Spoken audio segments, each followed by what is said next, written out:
नरसिंह मेहता से इतनी ईर्ष्या करते थे सारे जूनागढ़ वासी कि 700 मुद्रा लेकर के द्वारिका जा रहे उन संतों से कह दिया कि जाओ, यहाँ इस नगर का सबसे बड़ा सेठ नरसिंह है, 1000 मोहर से नीचे की तो वो हुंडी लिखता नहीं है, तुम लोग जाके चरण पकड़ लेना, रोने लग जाना, मूड मारने लगना और कैसे भी करके उनसे हुंडी लिखवा लेना, 700 सोने की मोहर उनके घर में धर देना। संतों ने वैसा ही किया। संतों को देख करके नरसिंह मेहता जी चरण धोने लगे, माला पहनाने लगे। अच्छा, उन मनचले लोगों ने पहले ही बता दिया था कि तुम नरसिंह मेहता के पास जाओगे तो वो तुम्हारे पैर छू करके, धो करके, माला पहना के मनाने का प्रयास करेगा कि तुम हुंडी मत लिखवाओ, लेकिन फिर भी तुम मानना नहीं, लिखवा लेना उससे। नरसिंह मेहता तो बेचारे संतों को देख के प्रणाम करते थे, चरण धोते थे, माला पहनाते थे।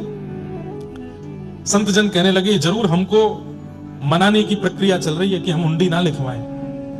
संतों ने कहा नरसिंह जी हमारा एक काम कर दीजिए। बोले क्या? हमको द्वारिका जाना है, बीच में बड़े लुटेरे और चोर उचक्के मिलते हैं, हमारा धन लूट लेंगे, हमारी पूरे विश्व की, भारत की यात्रा पूरी हो रही है, द्वारिका में हमको भंडारा करना है, ये 700 सोने की मोहर जैसे तैसे हमने बचाई है, इनको रख लीजिए, हुंडी लिख दीजिए, आपका कोई सेठ वहां हो या आपका कोई सेवक द्वारिका में हो, हम उसको जाके दिखा देंगे, वो हमको वहां 700 सोने की मोहर दे देगा, तो हम वहां अपना भंडारा कर लेंगे। नरसिंह मेहता जी बोले आपको मुझे देख के लगता है कि मैं हुंडी लिखता हूंगा?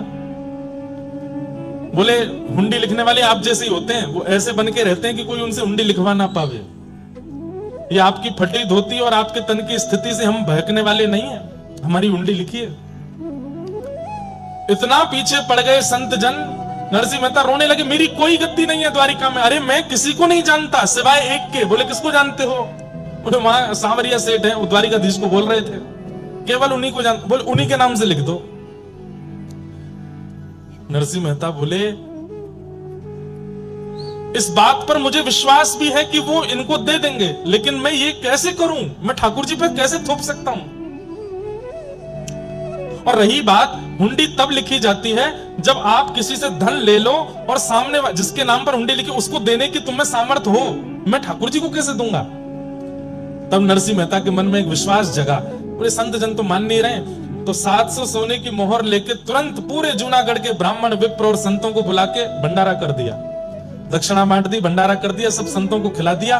और एक पत्र लेकर के नरसिंह मेहता जी ने लिखा, हे नाथ, आपके नाम पर मैं इनकी हुंडी लिख रहा हूं, 700 सोने की मोहर मैंने लेकर के आपके नाम से हुंडी लिख दी है, कृपा कर द्वारिका जब ये लोग पहुंचे तो मेरी लाज रखना, इनको 700 सोने की मोहर दे देना।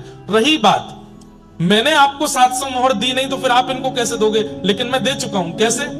बोले संतों के, ब्राह्मणों के हृदय में आप रहते हो, 700 सोने की मोहर का भंडारा करके मैंने आपको दे दिया है, इसलिए आप इनको दे दीजिएगा। संतों को पवा दिया मतलब ठाकुर जी तक पहुंच गया। बंधुओं, ठाकुर जी के संग कोई प्रक्रिया करने की इच्छा हो और ठाकुर जी नहीं मिल रहे हो तो किसी साधु, किसी महात्मा, किसी भक्त, किसी वैष्णव के साथ वो प्रक्रिया कर लो। प्रक्रिया के रूप में भोजन पवा दो, प्रक्रिया के रूप में उनको सुंदर वस्त्र दे दो, प्रक्रिया के रूप में उनका श्रृंगार कर दो, तिलक चंदन लगा दो, प्रक्रिया के रूप में उन्हें दक्षिणा दे दो, प्रक्रिया के रूप में इत्र लगा के सुगंधित कर दो, प्रक्रिया के रूप में माला पहना दो। कुछ बना के पवाने की इच्छा ठाकुर जी को है, संतों को पवा दो, क्योंकि संत सीधी डिलीवरी कराते हैं। ठाकुर जी भगवान का ब्लिंकेट है संत जन। ठाकुर जी के पोस्टमैन है सारे संत जन, भक्त जन, वैष्णव जन। जो ठाकुर जी को देना हो इनको दे दो, सब पहुंच जाता है वहां पर। कुछ मलुकपीठ वाले महाराज जी एक बार कथा में बता रहे थे सत्य घटना। बिहार के एक पंडित जी ने एक सेठ जी से जाके कहा कि हमको जगन्नाथपुरी जाना है, दान दक्षिणा कुछ है नहीं हमारे पास रास्ते के लिए, आप हमें कुछ दे दो। तो सेठ जी ने उनको 100 रुपया दे दिया, बहुत होता था 100 रुपया। और महात्मा जी से कह दिया कि ये 11 रुपए तो आपके आने जाने में खर्च होंगे, 5-6 रुपए में आपको प्रसाद वरसाद हो जाएगा, बाकी का जो बचेगा लगभग 80 रुपया ये श्री जगन्नाथ जी के मंदिर में चढ़ा देना हमारी तरफ से। तो ठीक है। महात्मा गए, जगन्नाथपुरी पहुंच करके उन्होंने खूब सुंदर सेवा करी, संत जनों को खूब प्रसाद पवाया, प्रसाद पवा के भंडारा आदि करा करके अंत में 11 रुपया बचा, 11 रुपया मंदिर में चढ़ा दिया। अब सेठ जी बोले मैं सेठ जी को जाके बता दूंगा कि भाई हम 80 तो नहीं चढ़ा पाए, 11 बचे तो 11 चढ़ा दिए। सेठ जी से जाकर के कहा कि देखो सेठ जी, हमने वहां भंडारा आदि किया तो खर्चा बहुत ज्यादा हो गया, आपने 80 रुपए के लिए कहा था, इतने की टिकट बनी, इतने का प्रसाद हुआ, इतने का हमने भंडारा कर दिया, 11 रुपया बचा था, वो हमने महाप्रभु जगन्नाथ जी को अर्पित कर दिया। 100 में से 11 गए, कितने बचे? 100 में से 11 गए, कितने बचे? 89। सब कुछ संतों की सेवा में लगा दिया। 11 रुपए मंदिर में चढ़ा तो सेठ जी के मन में आया, मैंने 80 के लिए बोला था, इन्होंने 11 ही क्यों चढ़ाए? चलो कोई बात नहीं, 11 चढ़ गए तो अच्छा है। ये सोच कर के सेठ जी जब सोए तो रात्रि में महाप्रभु जगन्नाथ स्वप्न में आए और स्वप्न में आकर के बोले, तुमने 100 रुपए देकर के एक संत को भेजा था? बोले हाँ। उसमें से 89 रुपए हमने रख लिए हैं, 11 हमने छोड़ दिए। सेठ जी उठ करके बैठ गए, बोले कि संत तो बता रहे थे कि उन्होंने 11 रुपए चढ़ाए, ठाकुर जी कह रहे हैं मैंने इतने रुपए रख लिए। दूसरे दिन जाके जब संत से पूछा कि ये ऐसे स्वप्न में ठाकुर जी ने हमको बताया, तो संत के नेत्र सजल हो गए। बोले कि हमने जो मंदिर में जाके ठाकुर जी को चढ़ाया, ठाकुर जी ने वो स्वीकार नहीं किया, जो संत सेवा में लगाया वो ठाकुर जी ने स्वीकार किया। जो वैष्णव संत सेवा में हमने अर्पित किया उसको ठाकुर जी ने स्वीकार किया। जो गोलक में जाके चढ़ा के आए, ठाकुर जी के आगे रख के आए, वो ठाकुर जी ने स्वीकार नहीं किया। इसका मतलब ये नहीं कि आप भी मत चढ़ाओ, चढ़ाओ, मंदिर की प्रशासन की व्यवस्था के लिए तो चढ़ाओ, लेकिन उससे ज्यादा साधु सेवा, संत सेवा, वैष्णव सेवा। तो नरसिंह मेहता जी ने भी वही किया, संतों को पवा दिया और कहा द्वारिकाधीश हमने 700 सोने की मोहर भेज दी आपके पास, अब मेरी लाज रखना। संतों को हुंडी देकर के भेज दिया लिख करके। संत जन द्वारिका पहुंचे, वहां जाके ढूंढने लगे सांवलिया सेठ कहां है, कहीं नहीं मिले। पूरी द्वारिका छान मारी, कोई सांवलिया सेठ नहीं।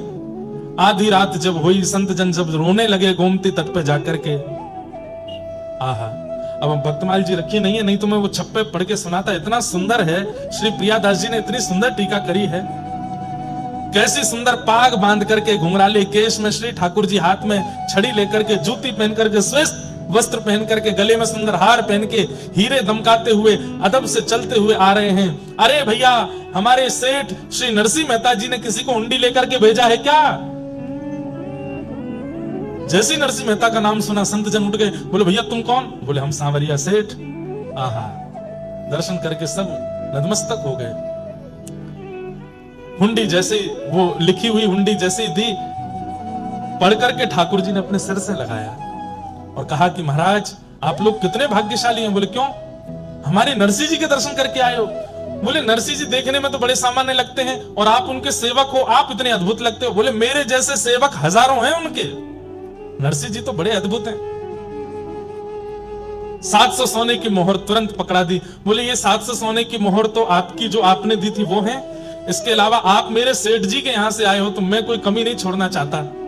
लेकर के गए सोने की थाली में भोजन, खूब सुंदर सुंदर पकवान पवाए, संत सेवा कराई, खूब दक्षिणा ऊपर से प्रदान कर दी। संत जन बड़े प्रसन्न हुए। ठाकुर जी ने उल्टा पत्र लिखा और कहा, हे नरसिंह जी, संसार ने मुझे चोर कहकर के बुलाया, संसार ने मुझे ये कहकर के बुलाया, संसार ने मुझे इतने इतने लालचन लगाए, लेकिन आप कितने अच्छे हैं, आपने मुझे सेठ कहकर के पुकारा, सांवरिया सेठ।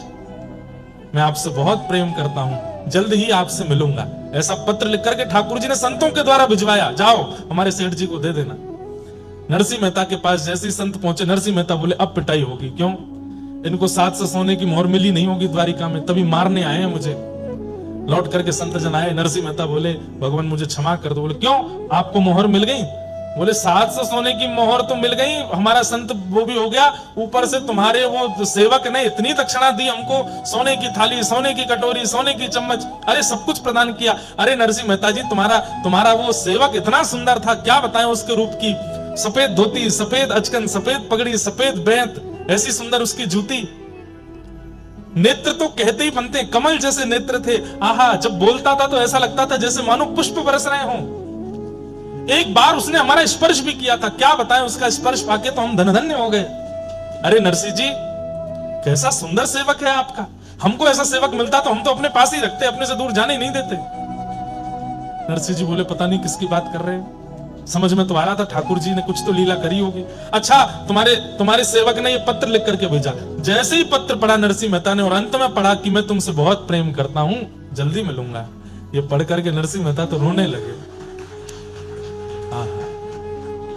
ईर्ष्यालु देखते रह गए और यहां ठाकुर जी ने नरसिंह मेहता पर कृपा कर दी।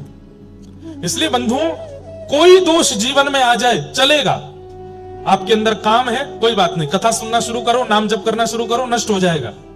क्रोध है धीरे धीरे वो भी शांत हो जाएगा, मोह है वो भी धीरे धीरे चला जाएगा, लोभ है धीरे धीरे वो भी नष्ट हो जाएगा। कथाएं आदि सुनना शुरू कर दो, सत्संग करो।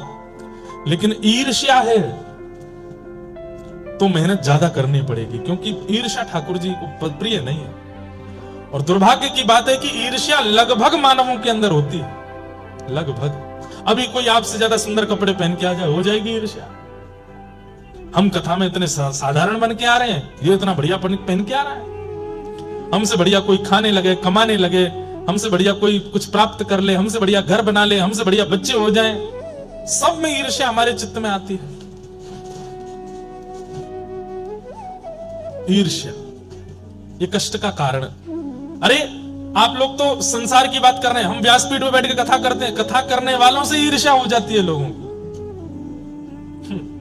ऐसी ऐसी ईर्ष्या के लोग। लेकिन ईर्ष्यालु व्यक्ति इस बात को प्रमाणित दे रहा है कि मैं कभी ठाकुर जी से नहीं मिल पाऊंगा, इसलिए वो ईर्ष्या को प्रधानता दे रहा है। इसलिए हमारी प्रार्थना, ईर्ष्या चित्त में मत लाइए। निर्मत सराणाम सताम वैद्यम वास्तवमत्र वस्तु शिवदम तापत्रयोन्मूलनम श्रीमद्भागवते महामुनि कृते किंबा परैरीश्वरः सद्यो हृद्यवरुध्यते त्रिकृतभिः शुश्रूषुभिस्तत्क्षणात्। श्रीमद् भागवत की कथा कैसी है? ठाकुर जी से संबंध कराती है, ठाकुर जी से कोई ना कोई संबंध कराती है। बंधुओं, ठाकुर जी से संबंध होना या ठाकुर जी के जनों से संबंध होना, ये दोनों ही कृपा की बात है। आप ठाकुर जी से संबंध नहीं बना पा रहे हो तो ठाकुर जी के जनों से संबंध बनाओ, ठाकुर जी के जनों को ही अपना मान लो, ठाकुर जी के जनों से संबंध बनाओ।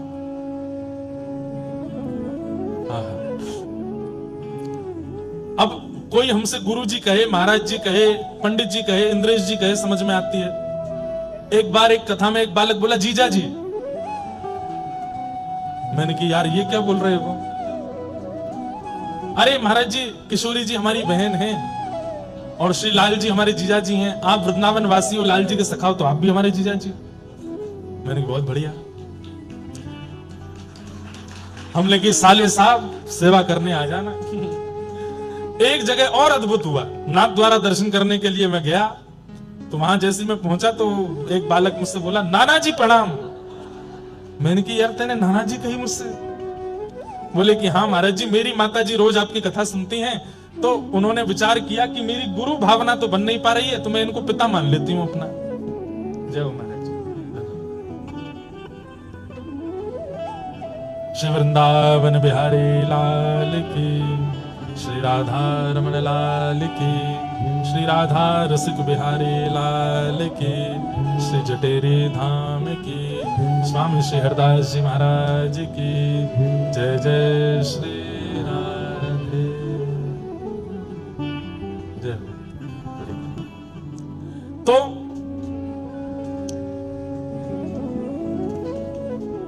हरिजन संगे हरि उर आने, गिरधर जब अपनों करी जाने।